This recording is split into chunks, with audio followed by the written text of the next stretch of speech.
Halo semuanya, selamat datang kembali di channel Admin Y. Bayangkan seorang makhluk luar angkasa yang sangat kejam, bermulut kotor, gemar menyiksa, dan tidak punya rasa bersalah sedikit pun setelah membantai seluruh ras dari planet asalnya sendiri. Di semesta DC Comics, makhluk brutal ini dikenal dengan nama Lobo, seorang bounty hunter antar galaksi yang berjalan melintasi kosmos dengan sepeda motor terbangnya. Kehadirannya selalu membawa pertumpahan darah, ledakan besar, dan kekacauan total dimanapun dia mendarat.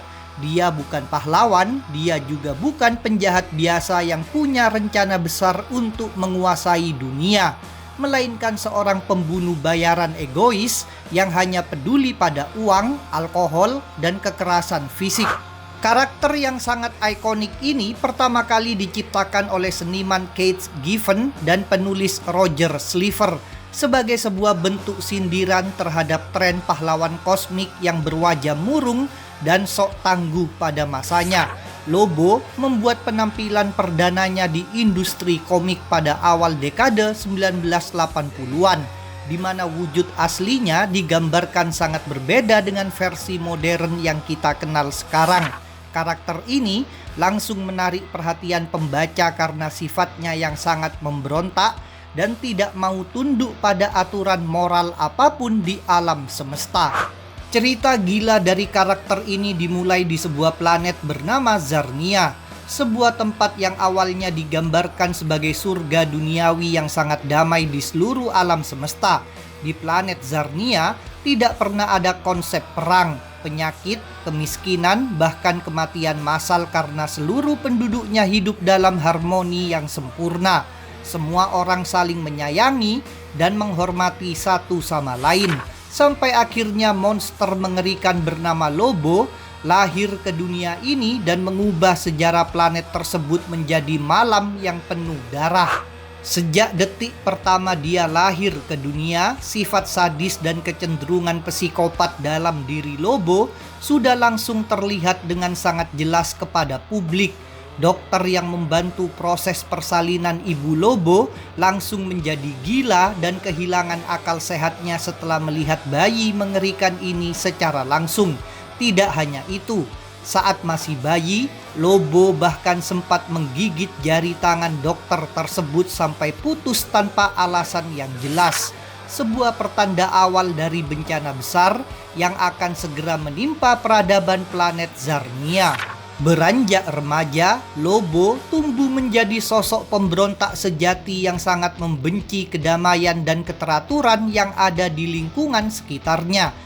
Dia mulai melakukan berbagai tindakan kriminal kecil hingga besar, merusak fasilitas publik, dan melakukan aksi kekerasan kepada sesama penduduk Zarnia yang tidak berdaya. Semua orang di planetnya tidak tahu bagaimana cara menangani Lobo, karena mereka sama sekali tidak memiliki konsep hukum pidana atau penjara akibat ribuan tahun hidup dalam kedamaian total tanpa kejahatan. Puncak kesadisan dari karakter bermulut kasar ini terjadi ketika dia menginjak usia sekolah menengah di planet asalnya tersebut. Lobo menciptakan sebuah eksperimen biologi rahasia berupa segerombolan kalajengking terbang berukuran sangat kecil yang sudah dia modifikasi secara genetik di laboratorium pribadinya. Serangga-serangga ciptaan Lobo ini membawa racun mematikan yang sangat agresif, yang sengaja dia lepaskan ke udara bebas agar menyebar ke seluruh penjuru planet Zarnia dengan cepat. Hanya dalam hitungan hari, racun dari kalajengking terbang itu menyiksa dan membunuh sekitar 5 miliar penduduk planet Zarnia secara perlahan dan menyakitkan. Lobo melakukan genosida massal ini bukan karena alasan politik atau balas dendam, melainkan murni demi tugas sains di sekolahnya yang dia nilai sendiri dengan nilai A. Kejadian mengerikan ini secara resmi menjadikan Lobo sebagai makhluk terakhir dari jenisnya yang tersisa di seluruh alam semesta. Sebuah gelar yang dia banggakan dengan sebutan The Last Zarnian. Setelah berhasil memusnahkan seluruh peradaban di planet asalnya, Lobo memutuskan untuk pergi meninggalkan puing-puing mati dari planet Zarnia menggunakan kendaraan pribadinya.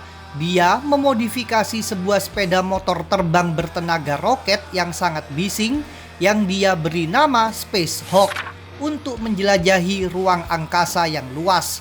Lobo kemudian memilih profesi sebagai seorang bounty hunter atau pembunuh bayaran antar galaksi karena pekerjaan ini memungkinkannya untuk membunuh orang secara legal dan mendapatkan bayaran berupa uang. Dalam petualangan awalnya sebagai pembunuh bayaran profesional, Lobo mendapatkan sebuah kontrak kerja yang sangat aneh sekaligus sangat profesional dari klien setianya. Dia dibayar mahal untuk memburu dan membunuh satu-satunya orang selain dirinya yang ternyata selamat dari tragedi pembantaian planet Zarnia, yaitu mantan guru sekolah dasarnya yang bernama Miss Trip. Kontrak ini memicu aksi kejar-kejaran yang sangat brutal di luar angkasa, di mana Lobo harus berhadapan dengan banyak pihak yang mencoba melindungi guru tua tersebut.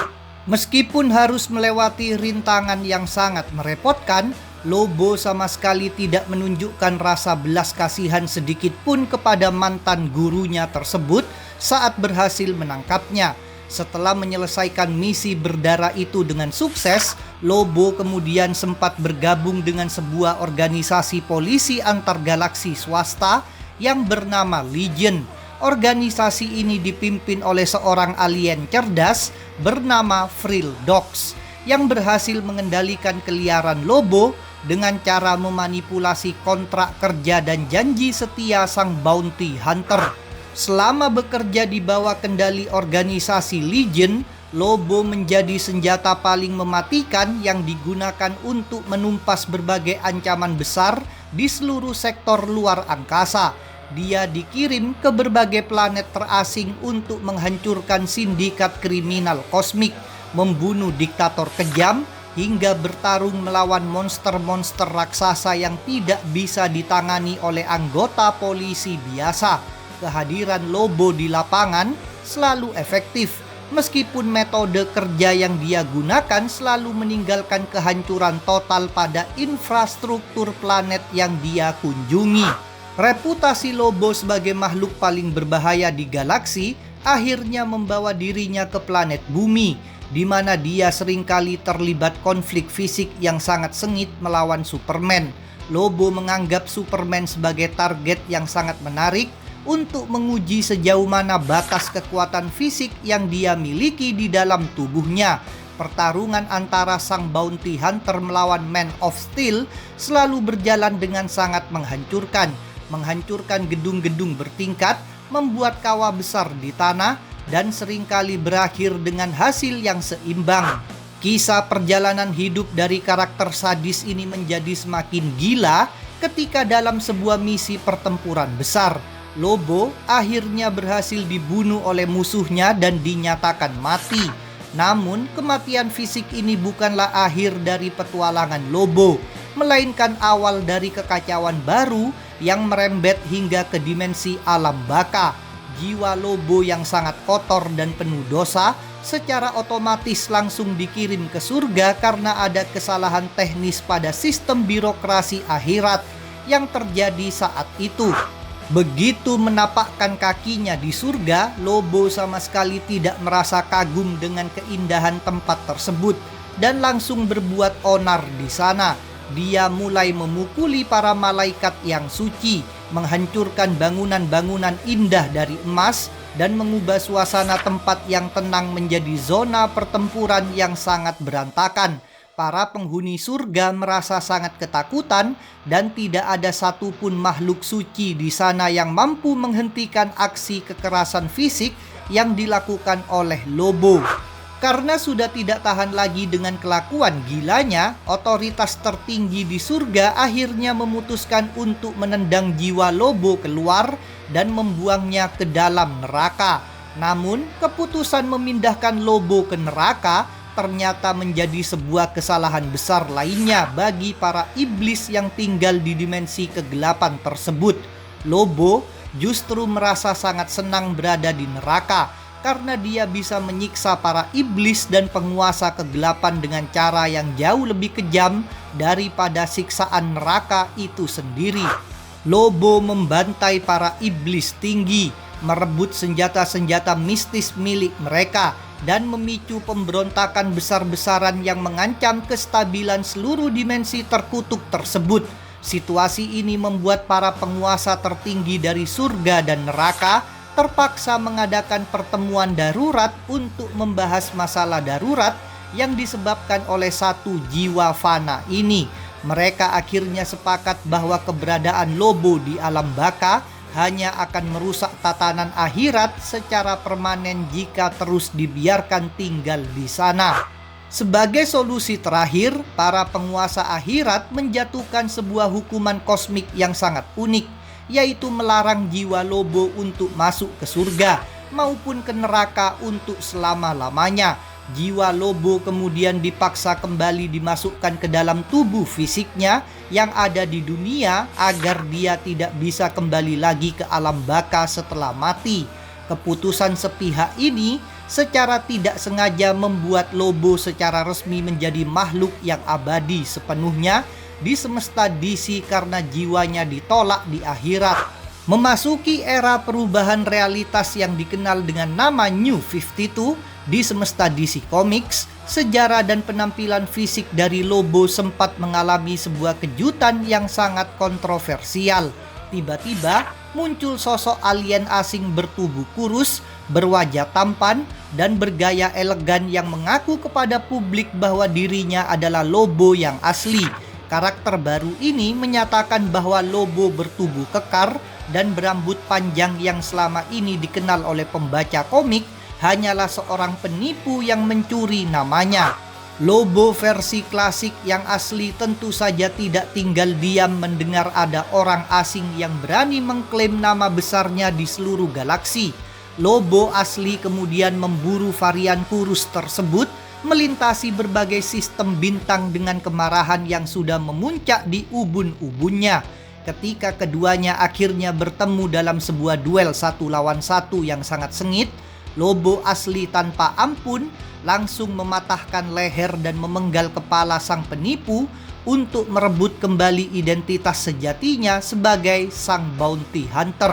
Perjalanan hidup lobo berlanjut ke era DC Rebirth, di mana kali ini pahlawan super legendaris Batman melakukan sebuah tindakan yang sangat mengejutkan banyak pihak. Batman memutuskan untuk merekrut lobo yang terkenal kejam dan tidak bisa diatur ini untuk bergabung menjadi anggota resmi dari tim Justice League of America. Keputusan ekstrim ini diambil oleh Batman karena dia membutuhkan sosok petarung garis depan yang sangat brutal untuk menghadapi ancaman kosmik berskala besar yang tidak mempan dilawan dengan cara damai. Kerjasama antara seorang detektif yang memiliki aturan ketat dilarang membunuh dengan seorang pembunuh bayaran yang gemar memutilasi orang tentu saja menciptakan dinamika tim yang sangat kacau. Batman berhasil mengendalikan lobo dengan cara memanfaatkan sebuah rahasia kontrak tertulis yang tidak bisa dilanggar oleh sang bounty hunter karena kode etik profesinya. Selama periode ini, lobo terpaksa menahan diri untuk tidak membunuh targetnya di depan umum, meskipun dia tetap saja memukuli musuh-musuhnya hingga cacat permanen. Di era ini pula, lobo dikejutkan dengan fakta bahwa dirinya ternyata memiliki seorang anak perempuan hasil hubungan masa lalunya yang bernama Crash. Crash tumbuh menjadi remaja yang sangat mirip dengan ayahnya, memiliki kulit berwarna pucat, kekuatan fisik yang luar biasa besar, dan sifat pemberontak yang sangat sulit untuk dikendalikan. Hubungan antara ayah dan anak ini berjalan dengan sangat disfungsional, di mana mereka lebih sering berkomunikasi menggunakan adu jotos daripada berbicara baik-baik.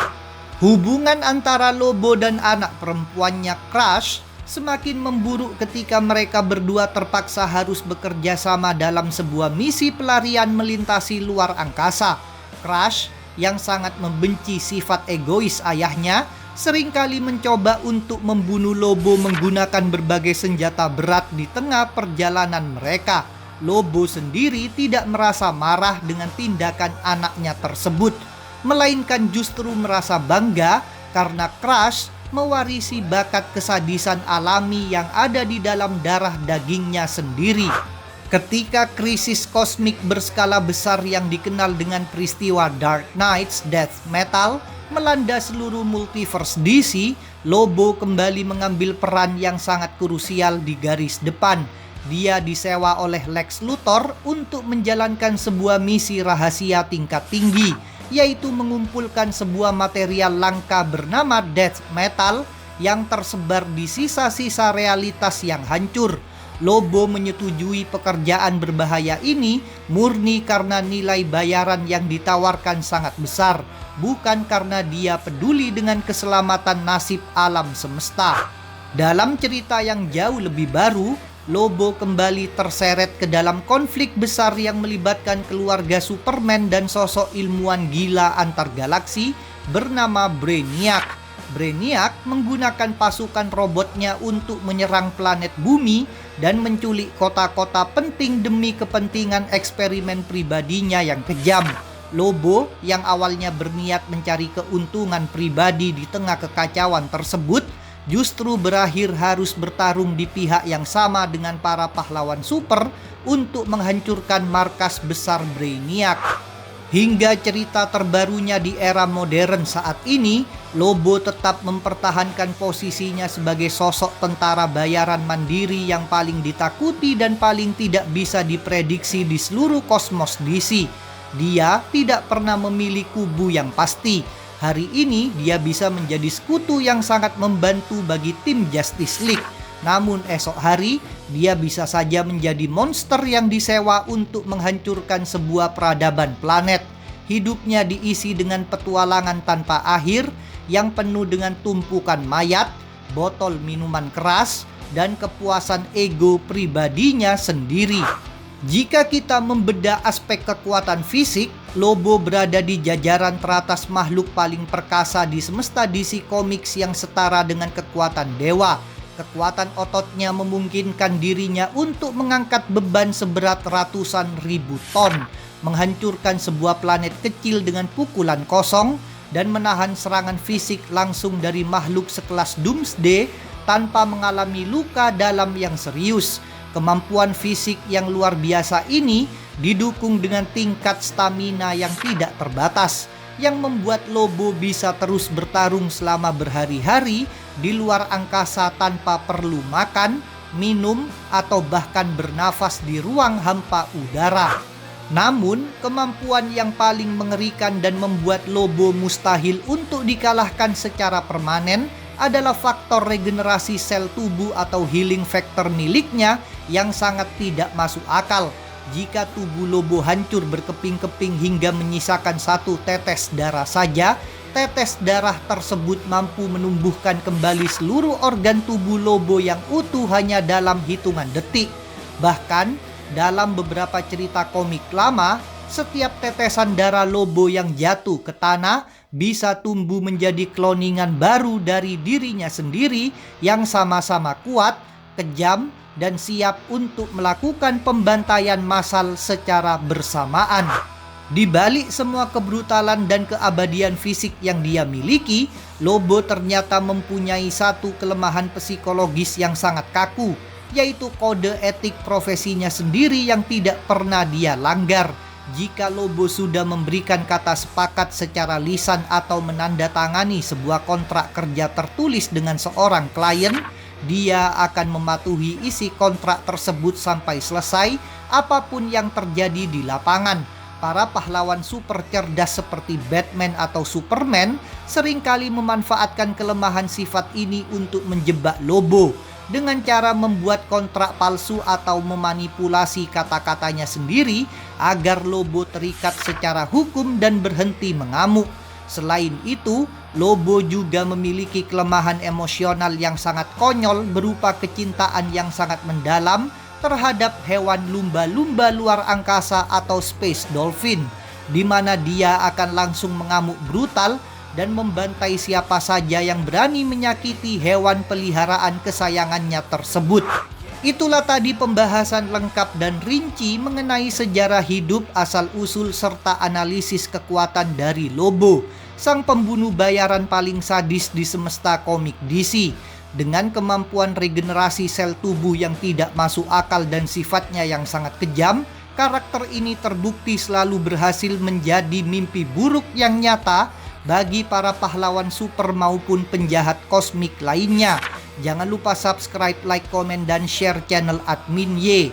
Kalian juga bisa memberikan dukungan dan request pembahasan melalui Saweria. Linknya ada di deskripsi. Sampai berjumpa kembali dalam video-video berikutnya. Terima kasih.